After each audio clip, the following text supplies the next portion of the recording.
Saudara, pasca Lebaran, harga cabai rawit di pasaran mengalami fluktuatif. Dari harga Rp115.000 per kilogram, turun di angka Rp70.000 per kilogram.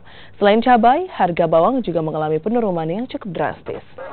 Harga cabai rawit dengan kualitas bagus di pasar tradisional Limboto, Gorontalo, kini turun menjadi Rp70.000 dari harga Rp115.000 per kilogramnya.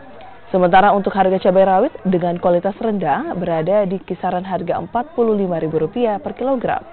Selain cabai, penurunan harga juga terjadi pada bawang merah yang kini dijual dengan harga Rp60.000 per kilogram dari harga Rp100.000 per kilogramnya.